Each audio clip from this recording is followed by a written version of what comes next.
mécanique universelle. Alors aujourd'hui nous sommes le lundi 23 mai 2022. Je continue la lecture du livre Les religions, écrit par Henri Rousseau aux presses universitaires, et au chapitre 3, les mythes paradisiaques et eschatologiques. Voilà, c'est un petit peu en relation avec la mécanique universelle, donc le site que je développe, mécaniqueuniverselle.net, et sur lequel j'essaie de démontrer de façon pragmatique, logique, que l'humanité est destinée à atteindre son ultime perfection. Et cette perfection, c'est une sorte d'équivalent du paradis religieux, on va dire. C'est la paix universelle qui est enfin concrétisée sur l'ensemble de la planète. L'homme qui a fini de devenir un loup pour l'homme, une organisation sociale idéale et universelle. Alors on a déjà construit toutes les structures de ce monde, finalement, avec l'ONU, l'UNESCO, l'OMS, l'Organisation mondiale de la santé, l'Organisation mondiale du commerce, etc. Et tout un tas d'organisations. Je pense que toutes les grandes organisations mondiales, pour fonctionner de façon mondiale, ont été déjà pensées, et c'est tout nouveau dans l'histoire de l'humanité. L'humanité, c'est des centaines de milliers d'années d'évolution, et c'est très récent, c'est quasiment notre génération, enfin pour les plus vieux d'entre nous, c'est notre génération qui avons vu et la création de ces structures universelles et l'idée de village planétaire qui était toute nouvelle, c'est-à-dire que les jeunes actuels ont une vision globaliste de leur monde. Ils se savent appartenir à une même unité, à une même universalité, à une même humanité, et ils savent qu'ils appartiennent à ce monde qui est mondialisé, qui est globalisé, même si voilà, il y a des moments de recul comme celui qu'on est en train de vivre.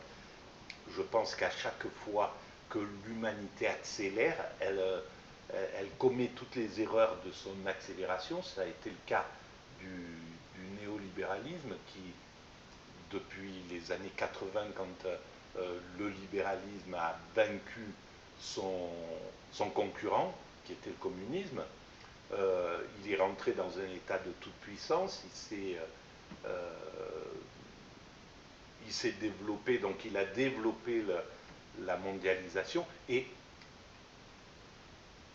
avec tous les problèmes de l'état de toute puissance.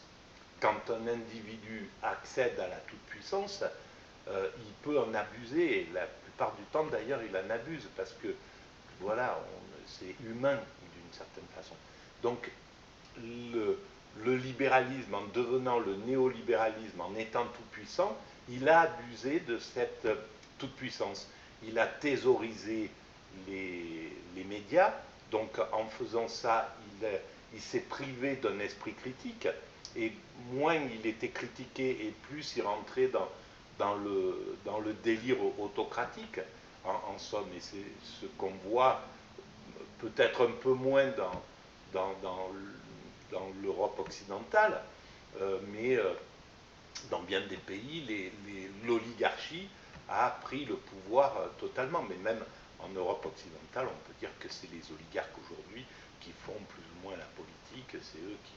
Voilà, alors, on est encore en démocratie, le peuple, il a encore sa capacité de nuisance vis-à-vis des dominants, mais voilà, on voit que les dés sont pipés, et que le fait que les médias appartiennent à quelques oligarques, c'est non seulement une aberration, mais ça conduit à des excès comme on les voit actuellement. Et peut-être que justement, dans ces périodes d'excès, sont suivies par quelque chose d'un peu catastrophique, une guerre, un truc, qui va rectifier, qui va remettre de l'éthique dans la société, une sorte de morale, et régénérer, en somme, le principe démocratique, la démocratie. Bien souvent, l'être humain, mais c'est valable pour un individu, quand on est dans une sorte d'excès, il faut une sorte d'accident pour nous remettre d'aplomb. C'est très très courant par exemple chez les personnes qui sont dépendants à l'alcool ou à la drogue.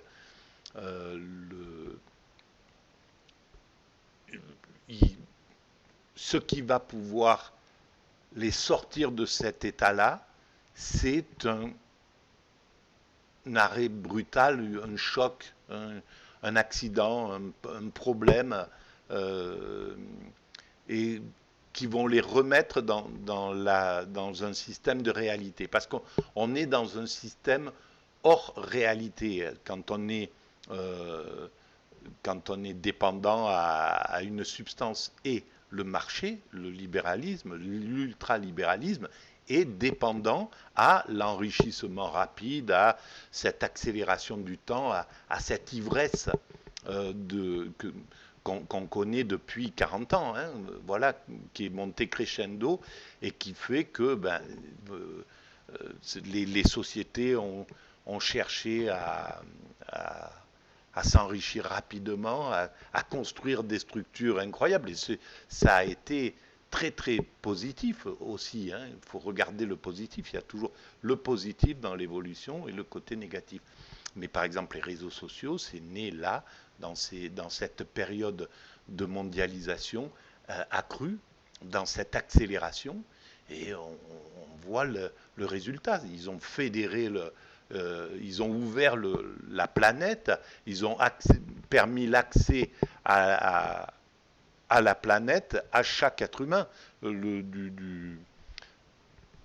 du chinois à l'africain, à l'américain, à l'européen, etc. Ils se retrouvent tous sur ces réseaux sociaux. C'est extraordinaire quand on réfléchit. Alors, comme toutes les grandes inventions, il y a un moment où elle est dangereuse, où elle apporte des problèmes. Et on voit, on connaît les problèmes des réseaux sociaux, même l'addiction aux réseaux sociaux, par exemple, c'en est un, etc. La violence qui peut se déchaîner là-dessus, mais en plus, la violence, la violence des réseaux sociaux, elle est directe, mais la violence des médias sous le contrôle de l'oligarchie, elle est aussi violente et peut-être beaucoup plus violente et beaucoup plus fake news, entre guillemets. Sur les réseaux sociaux, il y a du fake news qui est très vite contrarié, qui est très vite combattu, rectifié, chose qui n'est pas faite sur les réseaux, sur les télévisions classiques qui appartiennent au libéralisme, et sous des dehors très propres, très bourgeois, très clean. Les médias sont bien pires, à mon sens, que les réseaux sociaux, les médias qui appartiennent à l'oligarchie. Voilà, et on peut le constater avec la fascinante mécanique guerrière, mécanique avec le problème Russie-Ukraine. C'est incroyable, quoi. C'est vraiment, il y a une censure absolue, il y a une ultra visibilité mise en place d'un côté, etc. Il y a, enfin, quand cette période va être analysée, on verra qu'elle est bien plus injuste. Ce moment médiatique, il est bien plus censurant, bien plus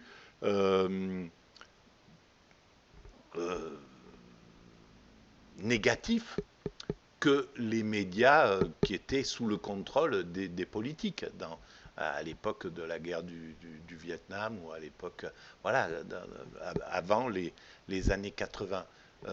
Les médias étaient beaucoup plus libres, étaient beaucoup plus ouverts, beaucoup plus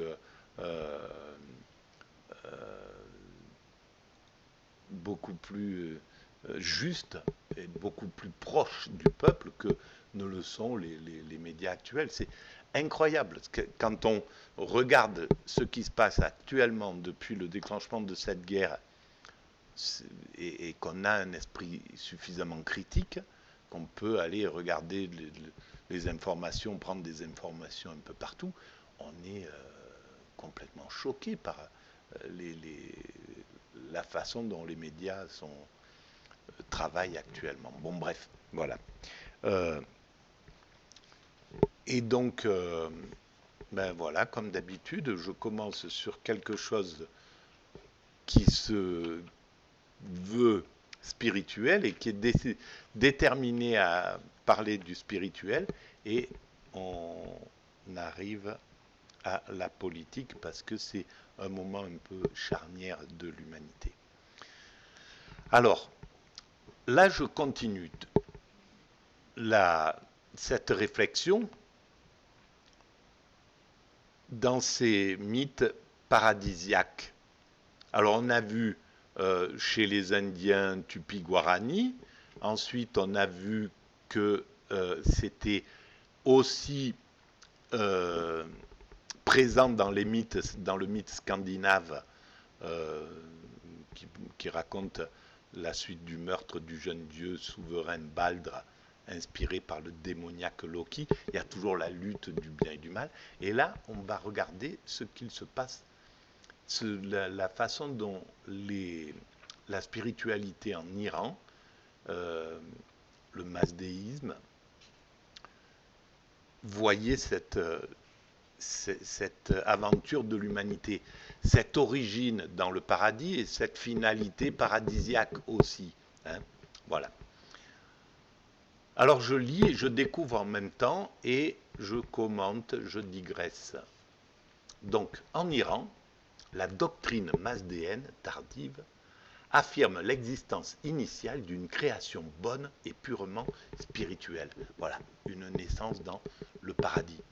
Adam, Ève, voilà, un endroit.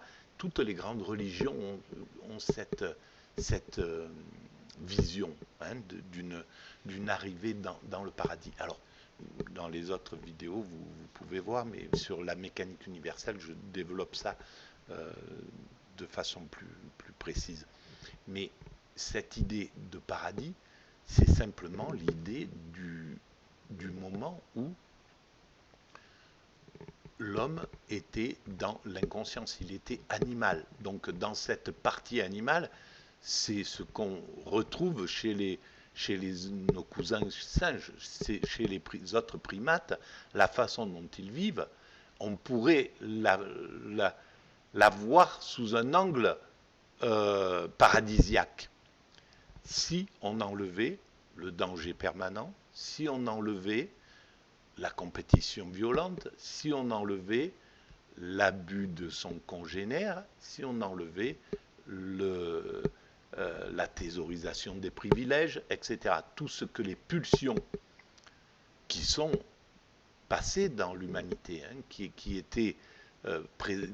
sont présentes chez nos cousins singes, qui étaient présentes chez l'homme avant qu'il devienne une humanité, avant qu'il descende de l'arbre.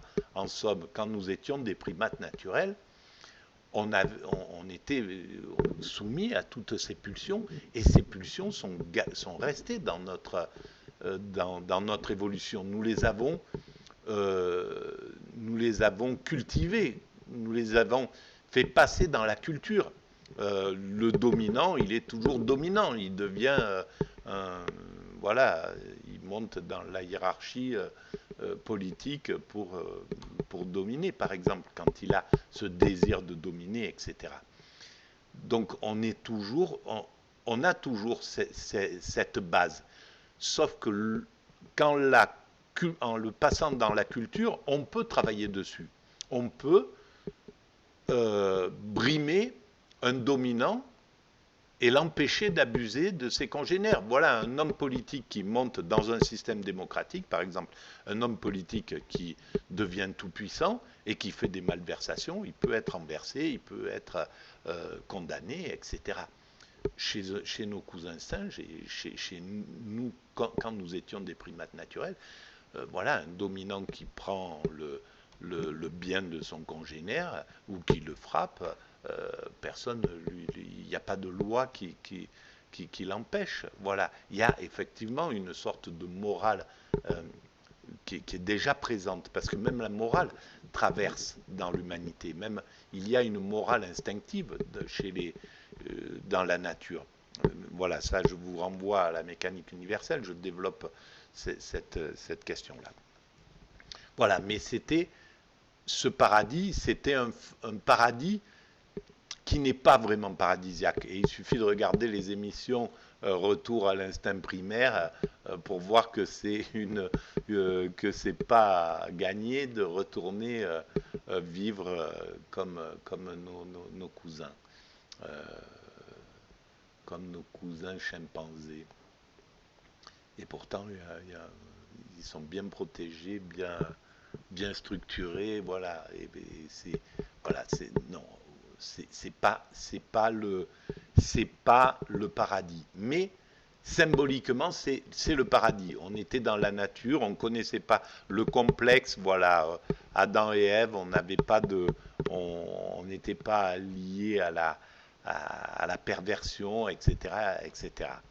Mais il fallait quitter ce royaume pour revenir à ce royaume paradisiaque, mais en ayant fait disparaître les pulsions, justement tout ce qui empêche nos cousins singes d'atteindre cet état d'extase paradisiaque.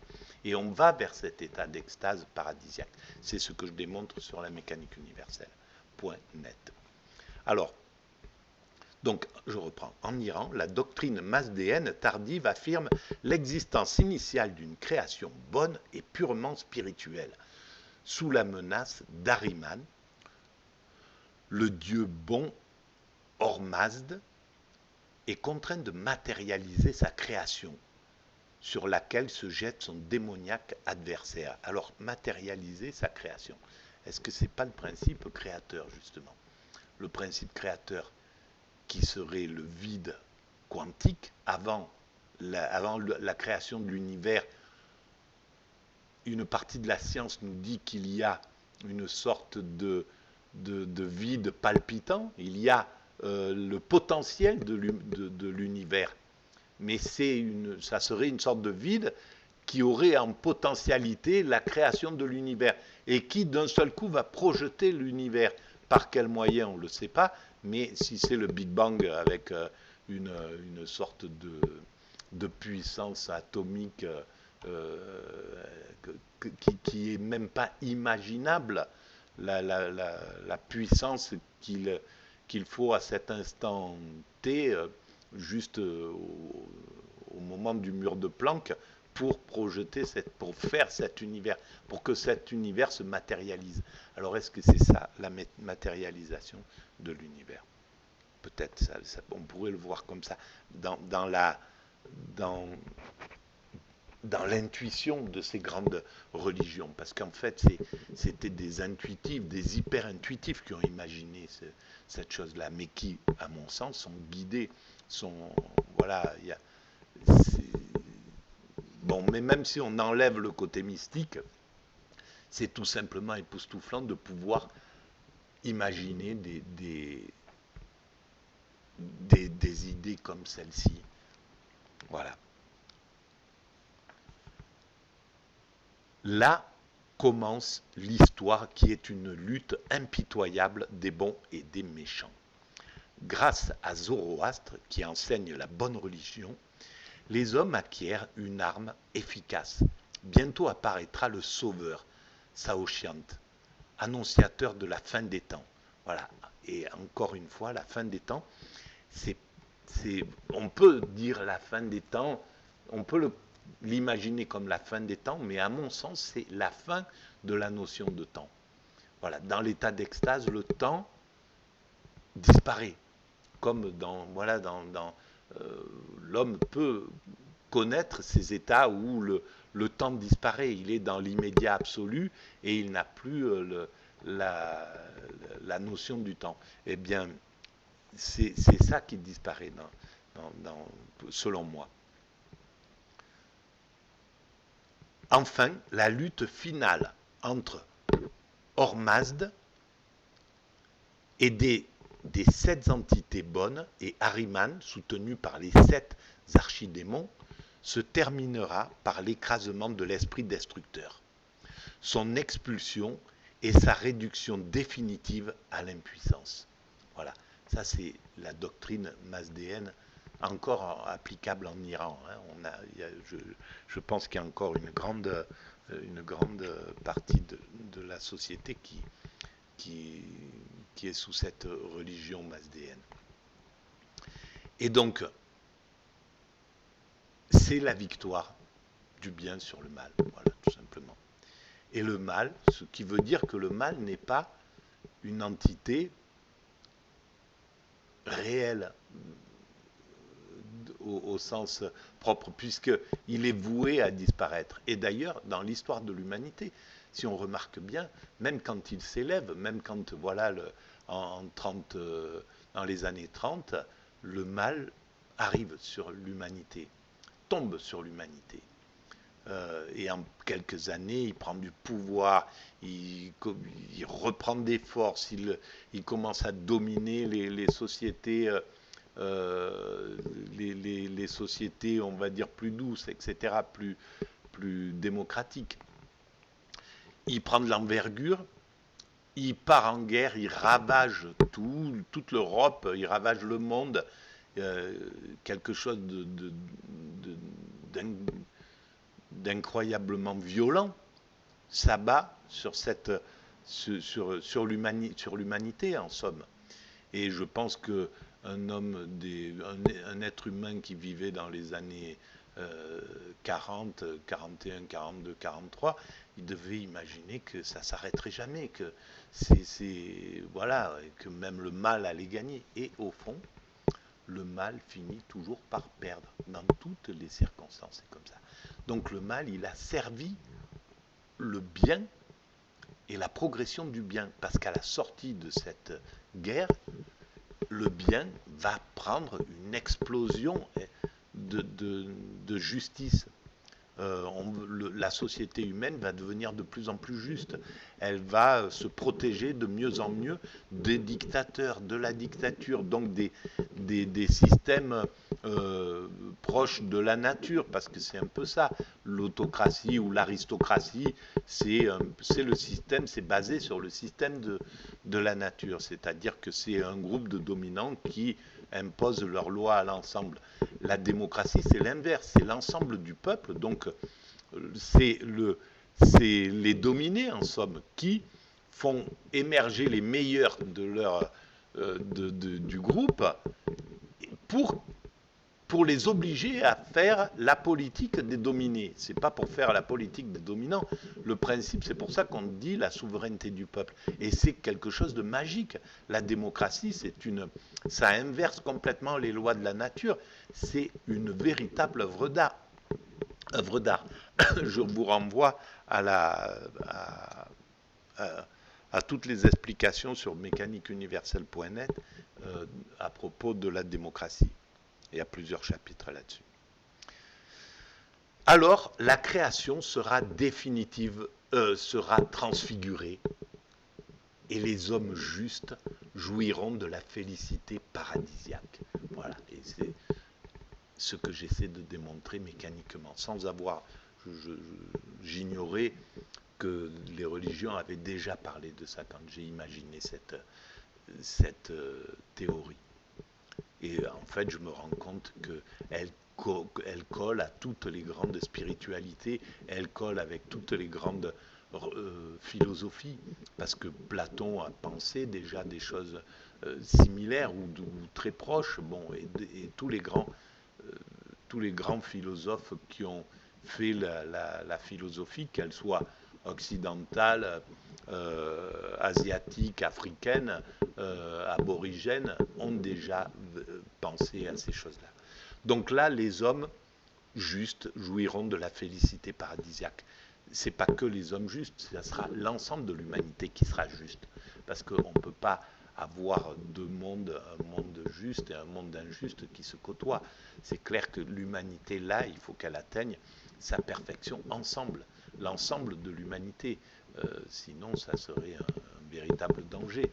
Si on a des saints qui vivent voilà, à côté des assassins, ça peut pas, c'est impossible à vivre. Donc c'est bien une montée progressive de l'ensemble humain pour atteindre cet état d'extase. Et je pense qu'il y a un film qui est extraordinaire de Terrence Malick, celui qui a gagné le film qui a gagné la Palme d'Or.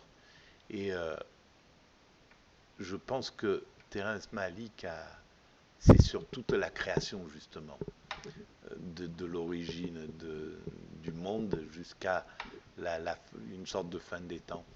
Et la façon dont les êtres humains, dans la dernière partie du film, les dernières minutes du film, les hommes ont atteint cet état d'extase. Et je pense que c'est un petit peu ce qu'il a peut-être voulu dire. Et c'était dans les années... bref, peut-être qu'il était passé sur la mécanique universelle. J'aime à le penser. Bon, non, mais c'était un philosophe, donc il a une vision profonde de la philosophie. Alors, je continue. Sur cette félicité, les textes masdéens nous enseignent un curieux mélange de conceptions profondes et d'imagination naïvement sensuelle. Alors oui, on pourrait dire naïvement, c'est peut-être naïf, sensuel, c'est sûr, parce que l'extase, c'est totalement sensuel. C'est la jouissance à l'état pur. Voilà, c'est la jouissance qu'on connaît dans la sexualité, sauf que ça ne s'arrête pas. C'est comme une jouissance qui serait permanente. Dans la jouissance sexuelle, il y a un pic, voilà, il y a une tension. Quand on arrive en haut de la tension, il y a l'explosion de la jouissance qui est tellement brève et tellement rapide qu'on ne peut pas la voir, la regarder, l'analyser. C'est quelque chose mais qui irise tout le corps. Le corps entier est dans un état d'irisation absolue. C'est absolument magique. Et on n'a pas encore bien travaillé sur cette jouissance-là. Et cette jouissance, pour moi, c'est la publicité simplement de l'extase. C'est le monde est fait de façon à nous montrer, voilà ce que vous pouvez atteindre. C'est une petite, la publicité de ce qu'on vous propose. Voilà, le divin, il nous attire vers ce bonheur absolu, vers cette extase, à travers cet état de truc. Donc voilà, c'est comme ça que je l'interprète sur la mécanique universelle. Donc, et naïvement, parce que oui, il n'y a plus de... l'homme, dans cet état d'extase, il est dans la naïveté absolue. Il n'a plus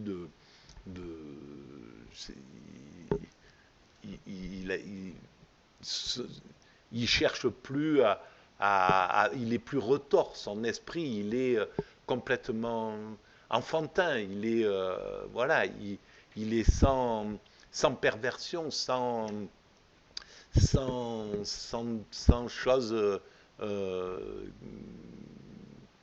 sans idées préconçues, sans malversation, voilà, il est dans un état de contemplation absolue, d'amour absolu. Il n'y a plus de peur, il n'y a plus de crainte, plus de peur d'autrui, plus de peur de quoi que ce soit. Donc c'est plus que de l'amour dans les relations, dans tout ce qui est vécu, c'est plus que de la sensation absolue de bonheur et de plaisir. Voilà comment j'interprète la fin, de l'arrivée de l'humanité dans sa perfection.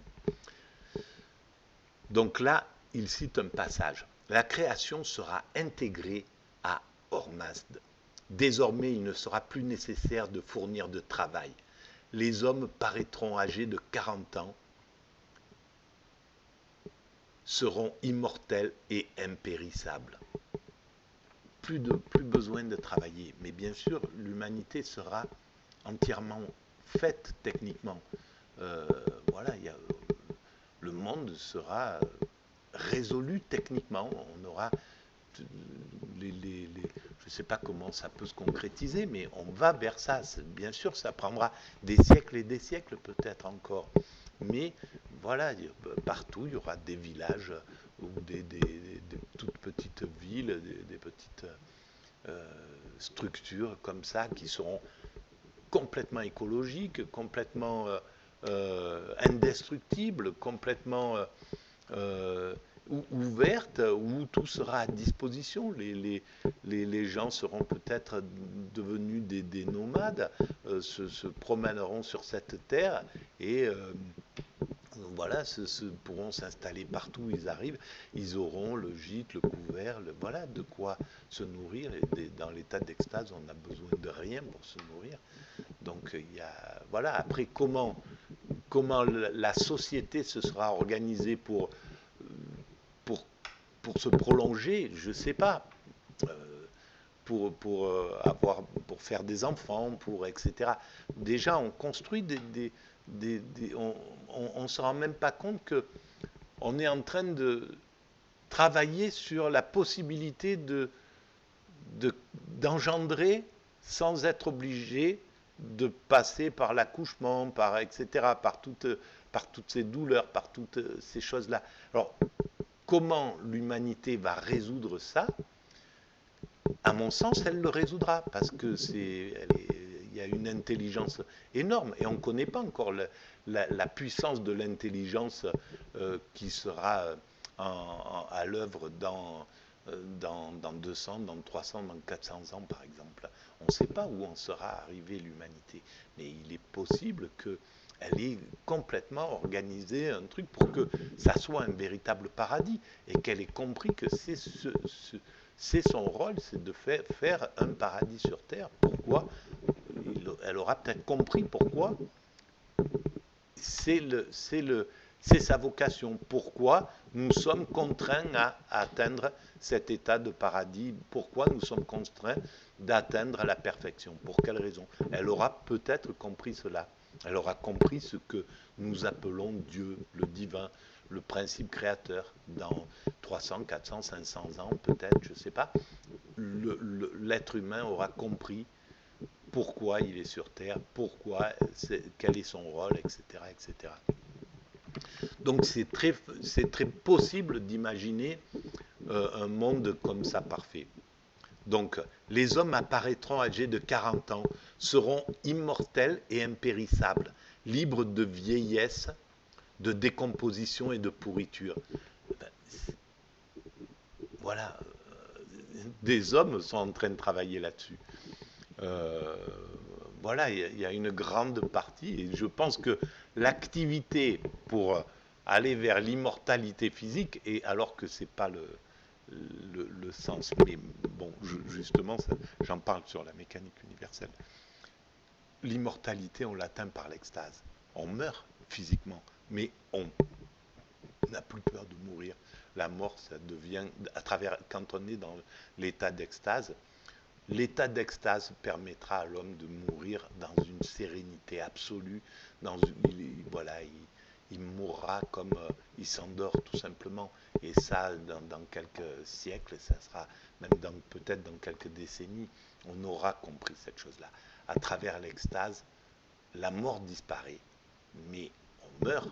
L'homme meurt, parce que c'est quand même une utopie d'imaginer l'immortalité d'un homme. Peut-être qu'on pourra repousser l'âge de la mort de 100 ans, de 50 ans, de 100 ans, peut-être de 200 ans, je ne sais pas, peu importe. Mais rendre quelqu'un immortel, à mon sens, c'est pas possible. Mais par contre, la peur de mourir met en activité un paquet de cerveaux pour atteindre cet homme multiplié, là, dont il parle, le nombre de milliardaires qui ont vraiment envie de trouver la clé pour être immortel et qui injectent des sommes considérables pour ça. C'est ce qui fait le bonheur de la recherche et c'est ce qui fait qu'on découvre des choses. Donc c'est très bien. Cette peur, elle est importante pour l'humanité. Alors, leurs occupations seront contemplées hors Mazd. Alors voilà, contempler le bien, contempler l'amour, la partie, le Dieu bon, lui rendre hommage et faire librement ce qui leur plaît le plus.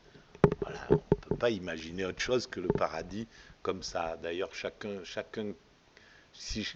être humain qui fait ce qui lui plaît le plus est dans un état de bonheur, même si il a la charge, le poids de son passé, de ses souffrances d'enfance, de ses traumatismes, de tout ça. Donc on est tous un peu en déséquilibre vis-à-vis de la vie, c'est qui est tout à fait, c'est humain et c'est comme ça que l'humanité est faite. Mais en tout cas, c'est déjà un pas dans le bonheur de faire ce qui nous plaît. Et l'humanité devrait à la charge de donner à chaque être humain qui vient sur Terre la possibilité de faire ce qui lui plaît, ce pourquoi il est fait. Voilà. Celui qui est fait pour être un intellectuel, il faut qu'il ait toute la possibilité d'aller là-dedans. Celui qui est fait pour être un aventurier, il faut qu'il puisse être dans ce sens. Celui qui est fait pour quoi que ce soit, voilà, ne pas contrarier. La plupart du temps, ça marche très bien ça. Mais il y a quand même une grande partie du monde qui est contrarié. Voilà, moi j'ai été contrarié. Ce qui me plaisait, c'était de penser, de créer, de faire ce que je suis en train de faire là. Et en fait, j'ai dû faire des boulots qui n'avaient aucun intérêt pour moi. Mais parce que j'étais dans une structure sociale et mentale, une éducation qui m'a poussé dans ce sens, qui a fait que on m'a dirigé plus que je ne me suis dirigé moi-même dans cette chose. Je continue. Chacun aimera les autres comme soi-même. C'est extraordinaire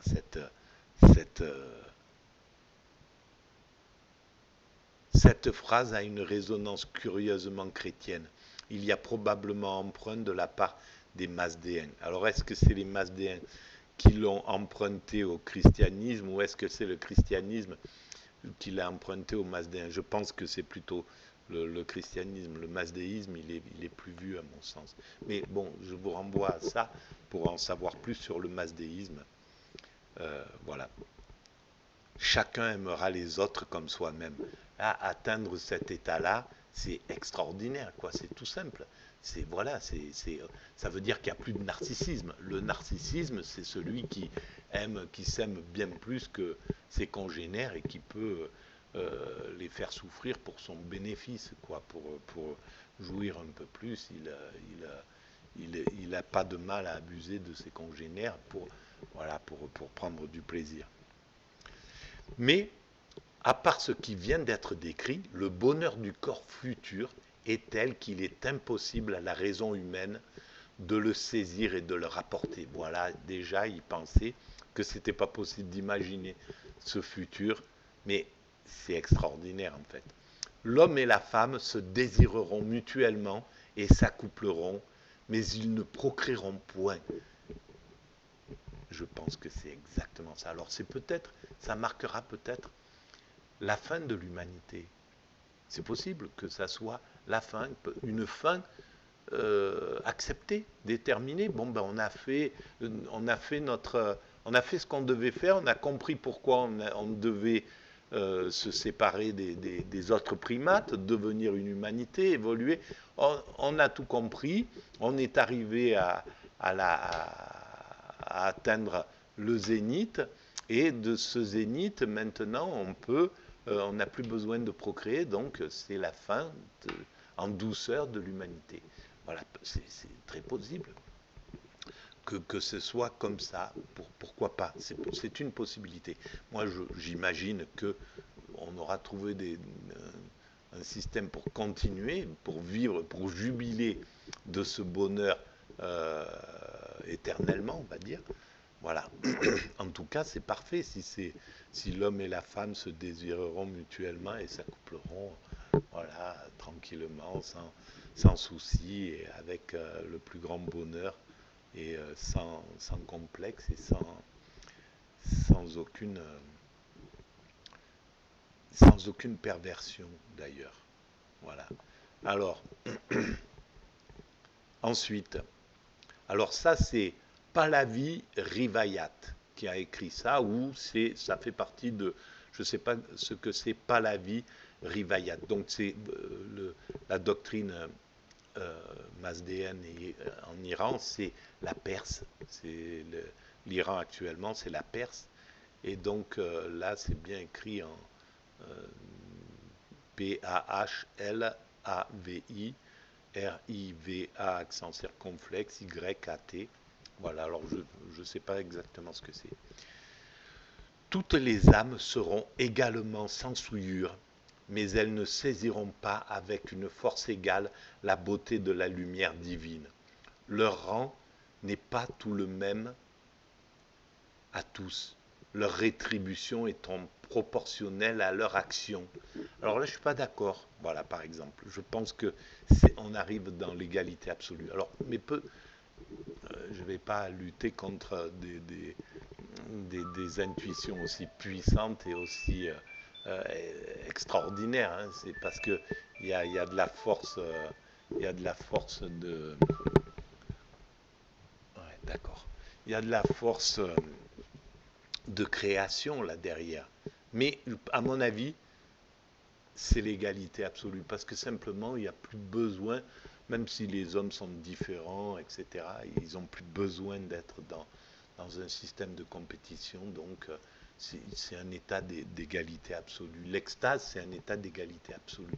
De toute manière, dans l'état d'extase, on aime au maximum, c'est-à-dire on est dans un état d'amour envers tout, envers une pierre, envers une fleur, envers un grain de poussière, envers un cheveu, envers un être humain, envers un animal, envers quoi que ce soit, on aime de façon totalement absolue. Et donc, dans cet état d'amour absolu, il n'y a pas de distinction. On ne peut pas distinguer euh, les êtres humains. On ne peut pas distinguer les choses. Et quand j'ai vécu cette expérience extatique pendant une semaine à peu près environ, au tout début de la mécanique universelle, au tout début de mon intuition, peut-être 1 ou 2 mois après, et je ne savais pas que je suis tombé accidentellement dans cet état d'extase, et je ne savais pas que j'étais dans cet état d'ailleurs, j'étais inconscient, voilà, j'étais guidé, j'étais vécu par quelque chose. C'était plus ma personnalité qui me guidait. J'étais dans une force qui me disait ce qu'il fallait faire, etc. Et je me suis rendu compte que j'étais dans un état que je jubilais surtout. J'étais dans un état de jouissance corporelle. Chaque organe jouissait, chaque centimètre de ma peau était dans un état de jouissance absolue. J'étais dans un état de jouissance totale, absolue. Et j'aimais tout de manière absolue. J'arrivais pas à distinguer les choses.